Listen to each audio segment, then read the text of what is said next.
Well, we have nothing against taxi drivers, right? But the fact that the university graduate has to go and drive taxi is something which we don't hope to see in our Singapore, right? After spending so much money to give a child an education, a tertiary education, and then to drive a taxi, what for? If whoever you drive taxi, this is certainly a waste of talent, and Singaporeans are being forced. 第二期数的时候会跟你讲的，我们一直在讲。Sorry, I very much want to respond to that. I think it's perfectly alright for university graduates to drive a taxi. You will be a very first-class taxi driver that can introduce accurately all our points. And you can be a first-class garbage collector. It's okay as long as you're responsible, committed to your job. The problem is the pay for the garbage collector, for the taxi driver, and for the minister is so different. That's the problem. Well, as I said, we have nothing against taxi drivers, right? We respect it as a profession. We have nothing against garbage collector. We respect it as an honest way of making a living, alright? Okay, now I will call upon the next speaker. He's a very interesting person. He's an activist who helped migrant workers. Well, he has spent many of the past years as a young activist helping this group of workers. And he will know that very much better. Mr. Donovan.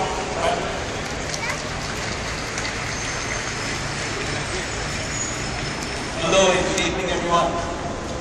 I'm going to talk about a topic which is very close to my heart, which is employment low wage workers.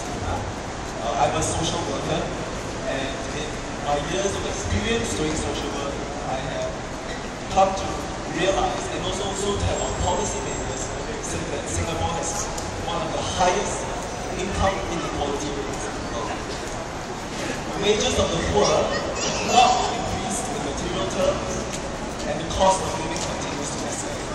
Poverty is the outcome of great injustice, and it can be an incredibly disempowering experience.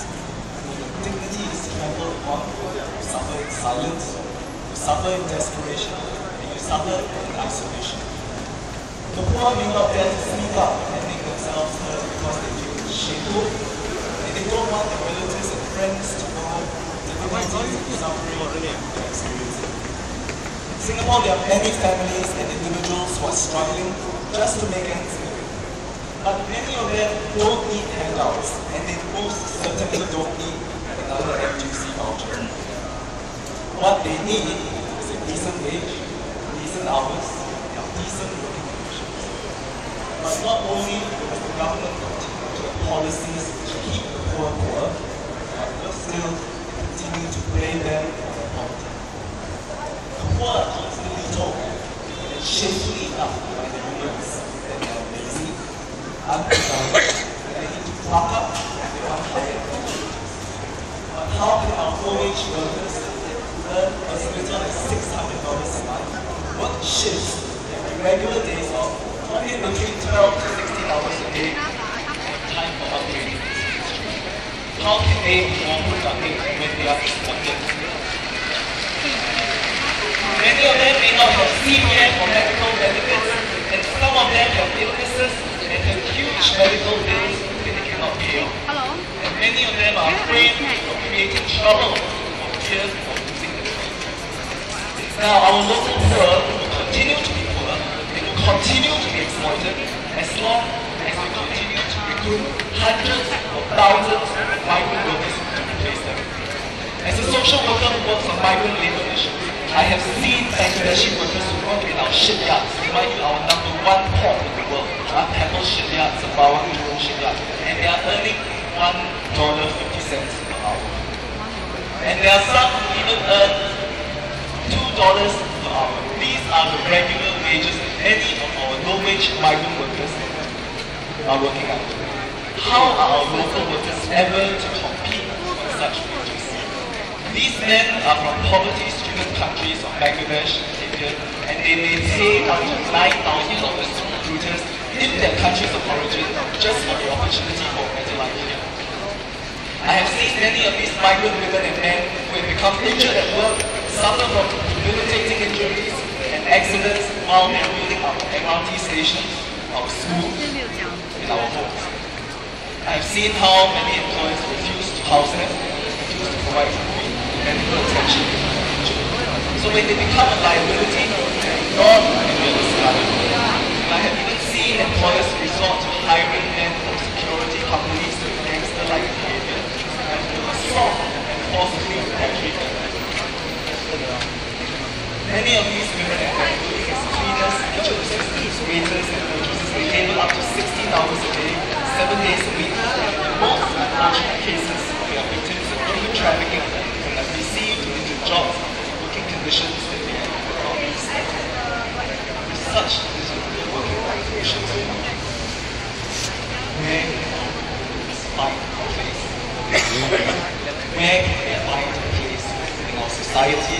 Where can we find decent jobs, decent wages for ourselves? So our local PMETs are also being displaced because employers hire foreigners and because these foreigners do not migrate less for working themselves.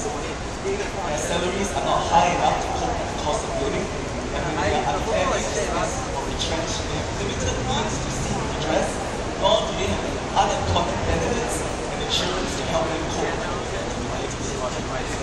Now, human rights are indivisible. Equality of people is a principle in which our society is based on. We should not tolerate inequality and exploitation, whether it affects women or men, the young, the old, the disabled or the able-bodied, homosexual or heterosexual, Singaporean or migrant.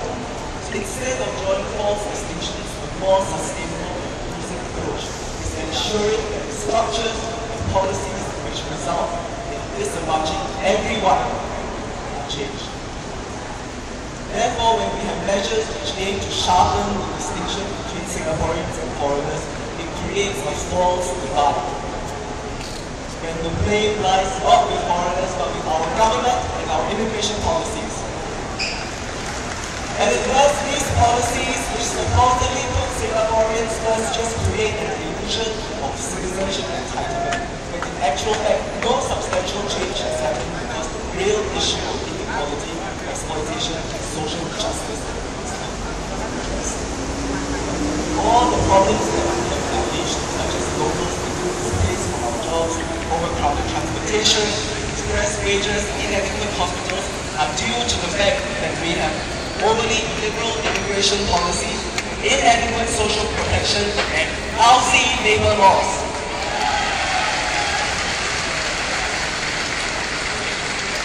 I'd like to just take this moment and pause and think about the significance of Labor Day. In the 19th century in America, workers took to the streets and started striking the issue of long working hours. Many workers back then were laboring 40 to 16 hours a day, and they had enough. Over the decades, tens of thousands of them and their families began to talk about acting in solidarity to pressurize the employers and the government to reduce working hours. The unions and workers knew that if they stood together in their workplaces, in their communities, and in their homes in support of one another, it would bring about change. By the time all the strikes and demonstrations happened in July 1889, the International Labour Congress in Paris met and they agreed to pass a resolution in support of the 8-hour day in North. And this is the history of why we have 8-hour days in Singapore. All over the world, because of the struggles that the workers and the unions have always had. Many of those that we take for granted now, such as public holidays, weekends off, medical benefits, paid annual leave, sick leave, were a result of trade union and workers' struggles. When these struggles were taking place, the workers were united in achieving justice and equality for all. They recognized that their problems and difficulties were shared by everyone, regardless of social class or national origin. There is dignity in all work, whether it is construction work, office work, executive, engineering, domestic workers, sex workers, we all should have equal labor protections and should apply to everyone.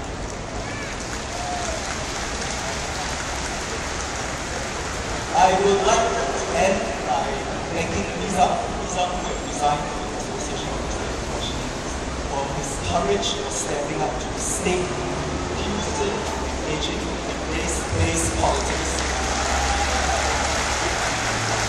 And I would also like to thank him for exposing how the government continues to intimidate civil society with threats of funding cuts and accusations of political agendas, and suing and defamation suits. We should not have to tolerate the government's oppression simply because we organize ourselves and choose to publicly express our dissatisfaction. We need to target state power and the state of not wishing its power to us. So what Nizam has done is truly inspirational. Singapore needs a vibrant civil society so that we can build an inclusive society together, so that our rights and our unity are respected. And this cannot be achieved if we continue to let the government, those in power, push us around. Your presence here today is a symbol of our collective resistance. Thank you very much. Happy Labor Day. Alright, a very concerned citizen who loves Singapore and Singaporeans, right? Now, I call upon our next speaker, Mr. Robert Yap, 66-year-old, and still working. He is a manager in a local logistics company. Mr. Robert Yap.